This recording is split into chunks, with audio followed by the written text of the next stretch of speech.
Stock में आपका स्वागत है सर। आज बात करते हैं एक Saraswati sari depot limited company के ऊपर।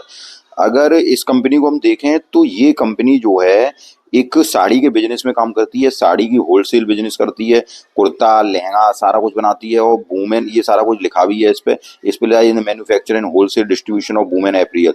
मतलब ये साड़ी कुर्ता लहंगा, ये देखिए आप, कुर्ती ड्रेस मटेरियल्स। उसके बाद और आगे चलते हैं तो इसकी हम वेबसाइट पे आए। वेबसाइट पे ये पता चल रहा है, देखो, about us Saraswati sari depot limited, जो wholesale sari kurta lehenga and other women ethnic wears garment. अब ये कंपनी क्योंकि साड़ी का बिजनेस करती है, कुर्ता लहंगा, तो ये तो बिक्री होनी है। अब इसका आईपीओ भी आया था कंपनी का। तो अब हम ये इसके फंडामेंटल भी देखते हैं कि फंडामेंटल किस तरह के हैं। क्या ये जो आपको प्राइस पे मिल रहा है स्टॉक 137 या 140 के प्राइस पे जो स्टॉक मिल रहा है, वो स्टॉक की प्राइस सही है? यहाँ पे हम इसमें निवेश करना चाहिए तो क्या करना चाहिए, सारा कुछ चर्चा करते हैं। तो इसके फंडामेंटल पहले चलते हैं, फंडामेंटल स्टॉक के क्या कह रहे हैं। उसके बाद हम निर्णय करेंगे कि इस कंपनी में हमको कितना इन्वेस्ट करना चाहिए। तो आप बने रहिए वीडियो के साथ। अगर आपको वीडियो पसंद आए तो वीडियो एक बार लाइक जरूर कीजिएगा। तो सबसे पहले हम चलते हैं इसके फंडामेंटल की। अब इसके हम फंडामेंटल पे आए तो यहाँ देखते हैं कि मार्केट कैप कंपनी का 569 करोड़ का है। आप ये बात याद रखिए कि 1000 करोड़ से कम का मार्केट कैप है। ठीक है सर, माइक्रो कैप कंपनी है।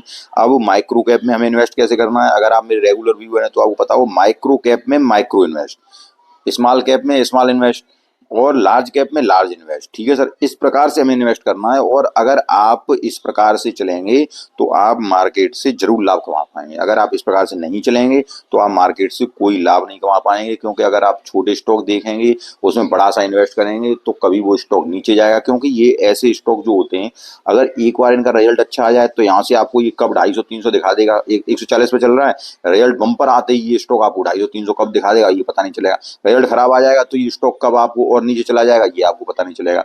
तो इस स्टॉक में ऐसे ही इन्वेस्ट करते हैं जो कि माइक्रो कैप होते हैं, उनमें ऐसा इन्वेस्ट किया जाता है, थोड़ा इन्वेस्ट किया जाता है, जिससे कि उसकी प्राइस पे नीचे आए तो हमें कोई फर्क ना पड़े।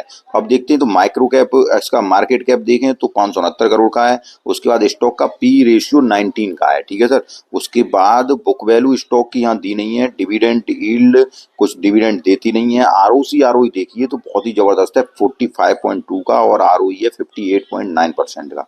फेस वैल्यू 10 रुपए की स्टॉक का है, 10 रुपए की फेस वैल्यू है स्टॉक की। उसके बाद इंडस्ट्री पी अगर देखा जाए तो 37 का है। अब हम एक चीज देखते हैं कि इंडस्ट्री पी कितना, 37, स्टॉक पी कितना था, 19 का। तो स्टॉक आपको सही प्राइस में मिल रहा है, स्टॉक आपको थोड़ा सस्ता मिल रहा है। ठीक है सर, उसके बाद डेब्ट टू इक्विटी अगर देखी जाए तो 0.67 की है, डेब्ट टू इक्विटी है, थोड़ी कर्जा है कंपनी के पास। अर्निंग पर शेयर देखा जाए तो 8.92 का है। रिजर्व कंपनी के पास 31.8 करोड़ के रिजर्व भी है। पेट्रोस की स्कोर अगर देखा जाए तो 5 का है। तो पेट्रोस की स्कोर के अनुसार कंपनी आपको एक एवरेज कंपनी कह सकते हैं, क्योंकि अगर 5 का और 4 का अगर पेट्रोस की स्कोर होता है तो हम उसको एक एवरेज कंपनी मानते हैं। ठीक है सर, उसके बाद अगर देखें, क्योंकि ये 9 पॉइंट होते हैं और 9 पॉइंटों में अगर 9 में से 9 ही अगर अंक कोई लेके आ रही है कंपनी, तो वो उस कंपनी को हम एक बहुत ही जबरदस्त कंपनी मानते हैं, जिसमें कि हम पेट्रोस की स्कोर के अनुसार कह सकते हैं कि हाँ कंपनी इन्वेस्ट करने लायक है। ठीक है सर, अब यहाँ पे क्या है कि पेट्रोस की स्कोर 5 का है तो हम इसको एवरेज कंपनी मान सकते हैं, कोई दिक्कत की बात की नहीं है। उसके बाद आगे देखें अगर, तो प्लेज परसेंटेज 0 है, ये अच्छी बात है, कोई शेयर प्लेज नहीं है, प्रमोटर के द्वारा किया गया है।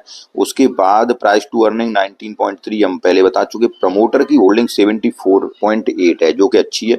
उसके बाद डीआईए की होल्डिंग भी दिखाई दे रही है इस कंपनी में। अमूमन जो नया आईपीओ आता है उसमें डीआई या एफआईआई इतनी जल्दी एंट्री नहीं करते हैं, लेकिन इसमें डीआई की होल्डिंग भी आपको 6.64% दिखाई दे रही है। तो सारा कुछ यहाँ तक तो ठीक ठाक नजर आ रहा है। अब थोड़ा हम आगे आगे अगर चलें तो क्वार्टरली रिजल्ट इसकी अभी अपडेट नहीं है सितंबर वाले क्वार्टर के, और पुराने इन्होंने इसमें दिया नहीं है डाटा में, स्किनर की वेबसाइट पे है।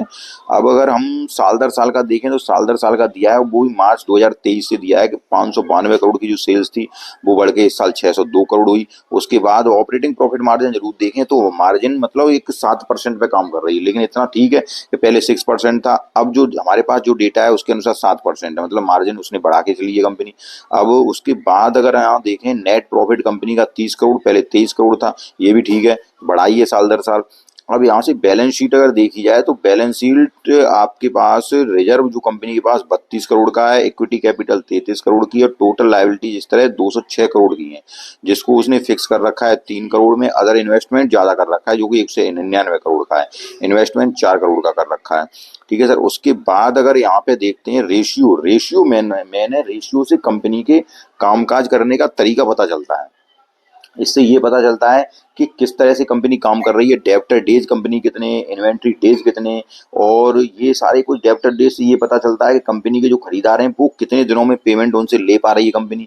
इन्वेंट्री डेज से ये पता चल जाता है कि इन्वेंट्री जो सामान उसको जो साड़ियाँ बना रही है उसको कितने दिनों में सेल्स कर पा रही है उन साड़ियों की, कहीं वो पड़े तो नहीं रहे, माल उनके पास सालों से नहीं पड़ा है। तो ये डेज ये पता चलते हैं। जैसे ये 74 दिन है तो इससे पता चलेगा कहीं इनके पास अगर मान लो या 350-400 दिन होते हैं, इसका मतलब एक एक साल से साल उनका माल बिक ही नहीं रहा है। तो ये अब यहाँ से ये पता चल रहा है कि इनका माल सही से बिक रहा है, और कैश को कितने दिनों में कन्वर्ट कर पा रहे हैं, इससे मतलब सेल्स को, सेल्स मतलब जो साड़ियाँ बेच रहे हैं उनको कितने दिनों में सेल्स में उसको कितने दिनों में पैसे में कन्वर्ट कर पा रहे हैं। तो ये सारा कुछ कैश कन्वर्जन साइकिल से, वर्किंग कैपिटल डेज से ये सारा कुछ पता चलता है। तो ये 90 दिनों के अंदर होने चाहिए। तो ये सारा कुछ ठीक है, क्योंकि देखो 40 दिन, फिर 46 दिन, फिर 64 दिन, 74 दिन, 75 दिन, 65 दिन, तो ये सारे कुछ 90 दिनों के अंदर ही है। मतलब कंपनी ठीक ठाक प्रदर्शन कर पा रही है जितना हमारे पास डाटा है उसके अनुसार। ठीक है सर, ये तो समझ में आ रहा है। अब शेयर होल्डर पैटर्न अगर देखें तो प्रमोटर के पास 74.74% में माल है, एफआईआई के पास भी माल है, डीआईआई के पास भी है, पब्लिक के पास भी, मतलब सारे लोग इसमें इन्वॉल्व हैं। तो यहाँ तक देखने के बाद ये पता चल रहा है कि कंपनी ठीक ठाक है, क्योंकि एक नया आईपीओ है, नई कंपनी है। और आपने काफी में कंपनी एनालिसिस कर चुका, उसमें आपने देखा होगा कि जो माइक्रो कैप कंपनी है उसमें एफआईआई डीआई का ध्यान थोड़ा कम रहता है, लेकिन यहाँ पे एफआईआई डीआई भी इन्वॉल्व है। तो कंपनी यहाँ तक तो ठीक ठाक नजर आ रही है। अब इसका थोड़ा चार्ट पैटर्न भी देखें तो चार्ट में सर नया आईपीओ है तो चार्ट में कुछ होगा नहीं। एक बार देखते हैं चार्ट की तरफ। तो सर इसमें ये मैंने चार्ट खोला तो चार्ट कहाँ से आईपीओ आया था, 213 रुपए के पास आईपीओ ये ओपन हुआ था। उसके बाद अब ये स्टॉक 133 रुपए पे, 143 रुपए पे, वहां से नीचे कहाँ गया है, 137 रुपए के पास गया है। तो ये स्टॉक अब आपको ये समझ में आ रहा होगा कि ये जो कंसोलिडेट कर रहा है, ये जहां तक ये नीचे आना था ये आ गया है। अब ये स्टॉक कंसोलिडेट कर रहा है। ठीक है सर। और कंसोलिडेट करते हुए अब ज्यादा डाटा है नहीं हमारे पास, तो चार्ट में कुछ ज्यादा समझ में आ नहीं रहा है। ठीक है सर। लेकिन अब आपको क्या करना है कि कंपनी का रिजल्ट एक बार ये देखना है कि रिजल्ट इस क्वार्टर का किस प्रकार का आता है। अगर आप नया इन्वेस्टमेंट का विचार कर रहे हैं तो ठीक है सर, नए इन्वेस्टमेंट में इस बार का क्वार्टर का रिजल्ट पता चल जाएगा किस प्रकार का आ रहा है, तभी इसमें नया इन्वेस्टमेंट करें। अभी से इसमें इन्वेस्टमेंट न करें, ये मेरी आपको सलाह होगी। अब क्या करना है, अब जो इन्वेस्टमेंट करना है, जैसे इस क्वार्टर का रिजल्ट अच्छा आ गया तो मैं आपको अपडेट कर दूंगा, और उसके बाद इस क्वार्टर के रिजल्ट के बाद भी आपको पोजीशन माइक्रो पोजीशन ही बनानी है कंपनी में। हाँ, अगर आपके पास पहले से है, अगर आपको आईपीओ मिला है तो हमें कुछ करना नहीं है, क्योंकि वेट करना है, क्योंकि अब वो नीचे चला गया है। ठीक है सर। तो यहाँ पे आपको वेट एंड वॉच करना है। अगर आपने कहीं ऊपर लिया है, अगर मान लो 166 पे लिया है या यहाँ कहीं लिया है, तब भी आपको वेट एंड वॉच करना है।